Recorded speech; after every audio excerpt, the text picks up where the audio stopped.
Welcome ghouls, demons, and fellow weird ones. We're gonna do some candle stories this round. I think what I'm gonna do is I'm gonna kind of have a compilation of these small ones in a few videos. Maybe I'll do clips of breaking it up or something. I don't know, but these are my fall and winter candles that I made so far. I'm getting ready for the fall and spring markets. I have a market in Dixon, Tennessee at Indigo Tennessee's Cottage. So here, if you're in Nashville, if you're or a Tennessee local, Indigo Tennessee is one of the big holistic witchy markets around here with like a wonderful collection of ladies. So I think there are a few young men. I don't care, whatever. Anyway, goddesses, it's a beautiful market. So anyway, that will be, when is it? September 20th. And so that is the kickstart of my fall markets. That's her Maybon market, and I'm really excited. So these are some of the creations that I've been putting together intuitively for these markets. And this one is gonna be the start. This is the first one I started with when I got this cycles set of wax and crystals and all of the above. So this is A Star Is Born, which I was also watching the modern Lady Gaga version of it at the same time this was coming through. So I feel like there is some like Gaga essence to it, but the leaves here just look like stars to me, and the colors are black and gold and white, which are similar to my brand colors. And then like, you know, all the shades of cream and everything in between. And so yeah, I knew the vessel was gonna be A Star Is Born. And since there's all these like stars and leaves, it's all, to me it was very like fall, like the leaves falling, the change, but then like that gold tone that you get in the sun, like the sun's different in the fall. It's like a warm filter is over everything.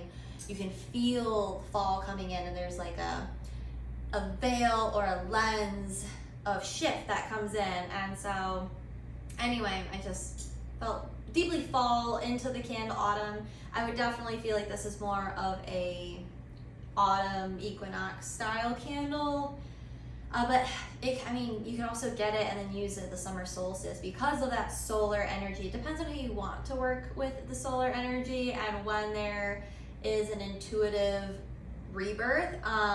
Sorry, dog hair is everywhere, always around here. So I can feel it on my face. It's driving me nuts.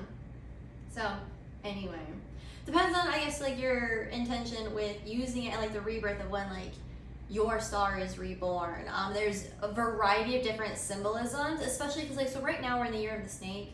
And so I feel like as the year closes, there is like a rebirth and like a different essence or cycle or direction. Like I feel like different cycles represent different kinds of rebirths or deaths, and that's the spiral of everything. So like a triskel, the life, death, rebirth, like Celtic knot, if I'm pronouncing it correctly, all of those cycle, like they're constantly spinning at the same time. It's all interconnected and it's all happening simultaneously. So that's why we all have different cycles in life. So again, the Star Is Born, it's stepping into that star essence. So for me as a Leo moon, also during my Pisces Saturn return, it was all of these wisdoms and I guess finally trusting or surrendering. I don't know how to word it, but all of these things came through where it's like, okay, fine, I'm finally going to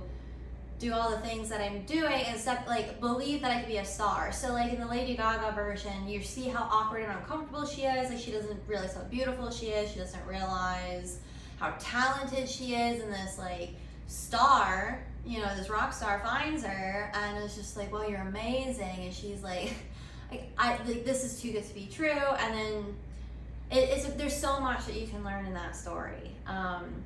All the different adaptations, but particularly in the modern era, I think Lady Gaga and Bradley Cooper did a really good job of like a modern expression of that, especially for artists. So that's where the Pisces Saturn is significant for me, and then all of the other things. So just for anyone who's like needing to step into that inner stardom and that self-love and belief of themselves and taking up space and shining bright and just embodying the star within them, which is why I made the design into a crescent. I think the crescent, that is like a feminine energy in a sense. A lot of people associate the crescent moon with like femininity and witchcraft, but that can also be gender neutral in that sense for anyone who's depends on how you want to apply the energies. And that's why I don't want to get into like the theory of gender and polarity and all of the above, because it kind of depends on exactly how you're gonna map out your equation in utilizing the candle in like the ritual work and like what your intention is. But it would definitely be a really good candle for Leo work, solar work, Leo moons, or any like Leo energy in your big three, Leo midheaven. If you want to apply astrology to it, anyone who wants to deal with self-love, anyone who's just wanting to, I guess, re-spark that belief in themselves. Because like Lady Gaga, to again connect to A Star Is Born, she believed in herself enough to be performing in like the drag queen dive bar setting. So it's not that she didn't think she was good enough to perform. It was just like I don't know what the disconnect was. There's probably 1,000 different reasons to feel disconnected from that potential of fame and being like the center of the universe, which is what, like, you know, Leo represents. So significant Leo energy in this, I would say. But also Pisces. So there's like the artist, the performer, and like, cause especially, oh, and also like maybe even throat chakra, because this was around Mercury retrograde in Leo. And so with that, there's like Riley Cooper made a point the whole time, like, if you got something to say, say it, which for me is where the YouTube started, being more present and using my voice, not just as like a writer, but like finding every which way to use my voice, because I have known, for something deep within me has known that I have had something worth saying. What it is, when it is, how it is, I don't know. I don't know if it's all these little things that I say and it's all for different people at different times. I don't know if this is all leading up to me saying one amazing thing, but I definitely felt in that movie like, yes, I have something to say, and I think that that is what Leo Mercury taught a decent amount of people in general, is to speak with conviction and passion and authenticity. And so that was really fun. So that's like what this candle represents and like the creation of it. And so there's a lot of spiritual working that can be done with this candle. So this is A Star Is Born. And so then, let's see. Oh, what fragrance is this? I think I got my book because I don't always remember it's the blend. Like, you can smell like the main one. How far back is this? There we go. Okay. Alright, I have a lot of. Okay, Star Is Born. It is. It's just vanilla. Okay. I was worried that I put something else in there and I couldn't detect it or whatever. So yeah. Vanilla. There's tiger's eye, howlite, topaz, and garnet in there, which adds into the cost of things. The topaz specifically, and then the garnet. It's a green garnet. It's not a red garnet. It's a special raw green garnet stone that I got that I just love. So there's significant Saturn energy. So that's is another connection into the candle through that stone in particular. It is 8 ounces, so that would be approximately 40 hours of burn time, depending on how you choose to burn it. The longer you burn things at one time, the less burn time they have. So typically burn time estimates are, so it's an hour per 5 ounces of wax, or wait, wrong, backwards, flip that. 5 hours of burn time per 1 ounce of wax. Excuse me. However, that is the formula for if you burn it at an hour to 2 at a time. So if you burn it for 2+ hours at a time, you're going to decrease your burn time. And depending on what you're doing, you're going to be okay with that sacrifice, so to speak, because it's going to fulfill the intention necessary. So again, there we go. There's that one. And then, which one do I want to do next? So if I go in order, then this is Gaia. So both of these vessels I got from Meredith. She does vintage glass and baked goods at the Nashville Flea Market. She's wonderful, and I'm so blessed that she like picks out and gives me such wonderful vessels. So this is a Farberware, like just a little china, I don't know, candy canister or like sugar flower, whatever.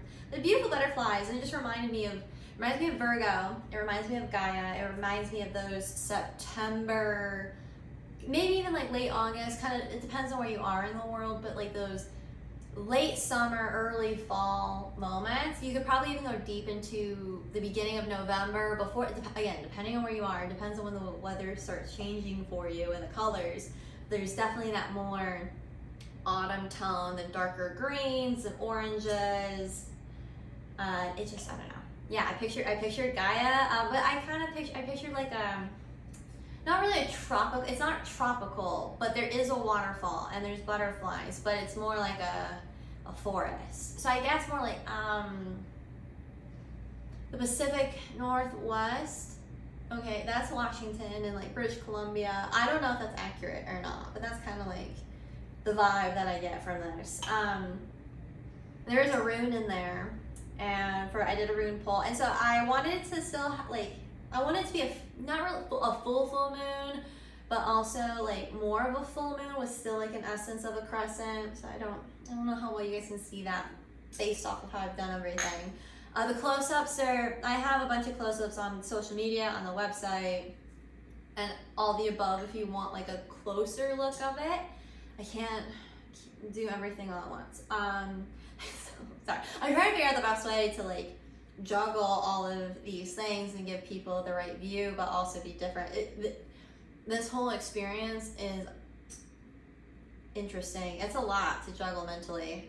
Like, what's the right way to do it? It doesn't matter. Just do it. So that's where I'm at with it. It is quite full. There's a decent amount of herb in this one. So if you are sensitive to the herbs being next to the flame for any reason, this would be a candle I would suggest potentially taking some stuff out.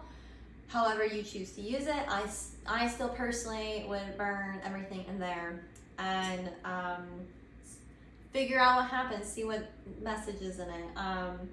Yeah, so there's moss agate and prenite. I'm not gonna say that right.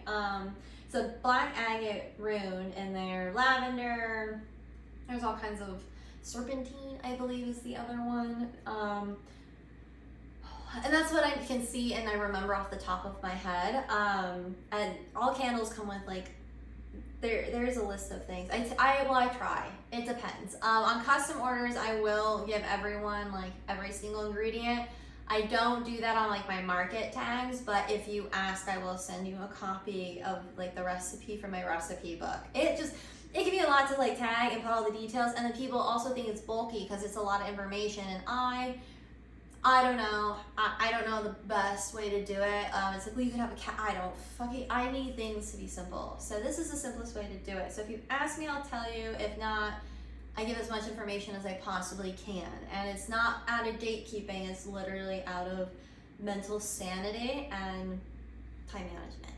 So anyway, doesn't that sound so Virgo? Such a fucking Virgo candle. I can't help it. What are your fragrances? So it's a significant autumn scent. I think it's like autumn glow. Where are we? Boop boop boop. I should do, there we go. That's why I have that. Okay. Yeah. Got it. Oh, I didn't do it in order. Silly me. Okay. So it's olive and citron and lavender. That is that lavender is giving it like such a crisp scent. And the olive is actually more, that's probably the more autumn essence to it. Fun. Anyway, so it's orange. That's like a really light orange underneath there that I wanted to pick up like the more glowy tones. Like I'm thinking of like a sunset.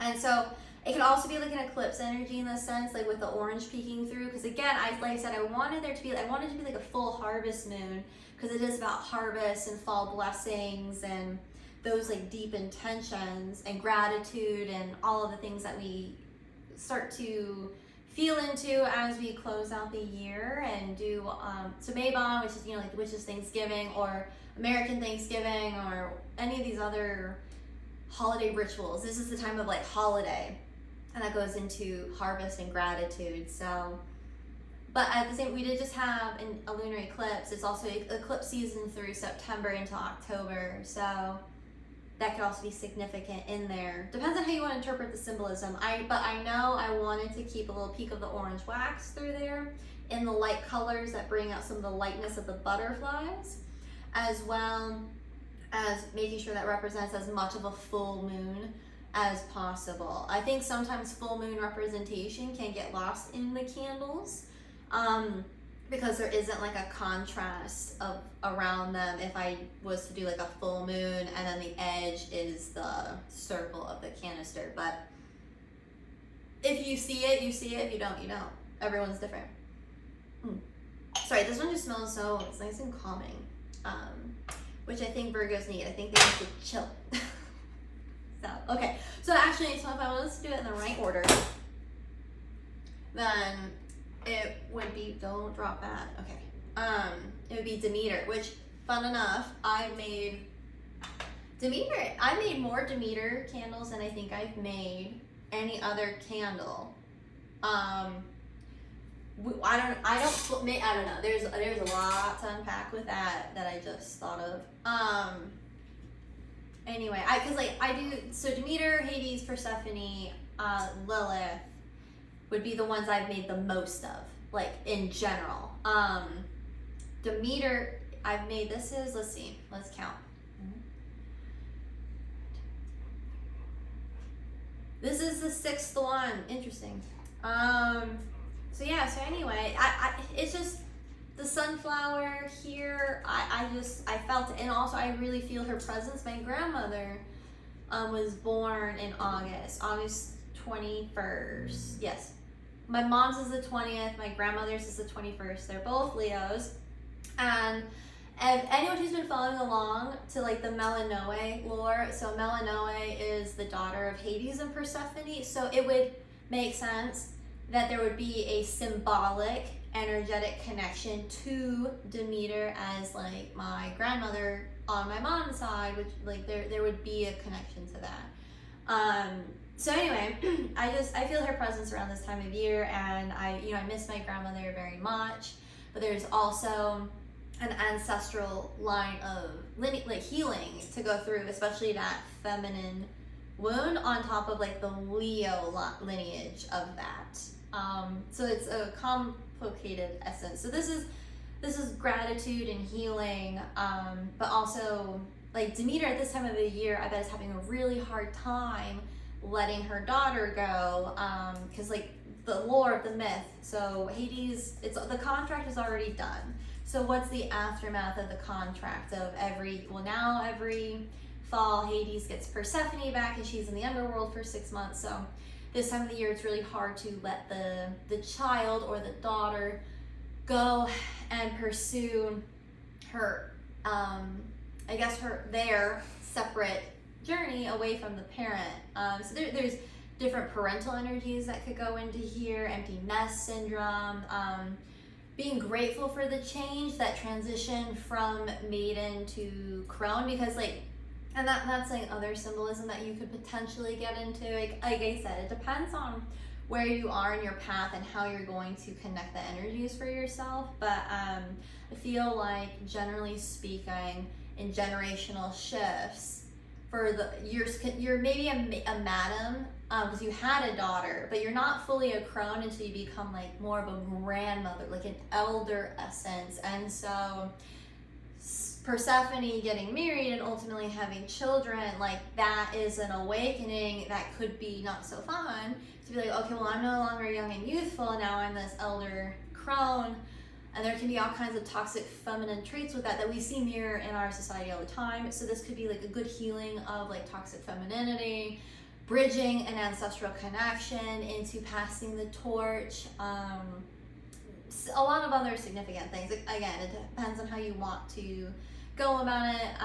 But the intention is from a lens of like healing, not so much corruption of Demeter's worst feelings or potential intentions, right? But I guess if you really wanted to, in your own way, you could do hex work with this if you were like an angry Demeter who really wanted to go after Hades. Symbolically, that's a metaphor, people. So yeah. Anyway, this is Autumn Glow, and what I mixed it with something. Oh no, it's not Autumn Glow. Autumn Glow's a different one. This is Cranberry Woods and Orange Pomander. Well, that makes sense. I wonder if the Autumn Glow fragrance is those two combined, because it almost smells exactly the same. And then there's some Palo Santo in there. So yeah, so this one, really fall. Gaia more crisp, this one more sweet, I would say, but still like a fall fragrance. And then, all right, I'm going to regroup, and then I'm gonna do some more with the other candles. So thank you for listening. So that was that collection. And now we'll go through the rest of them here shortly. So thank you.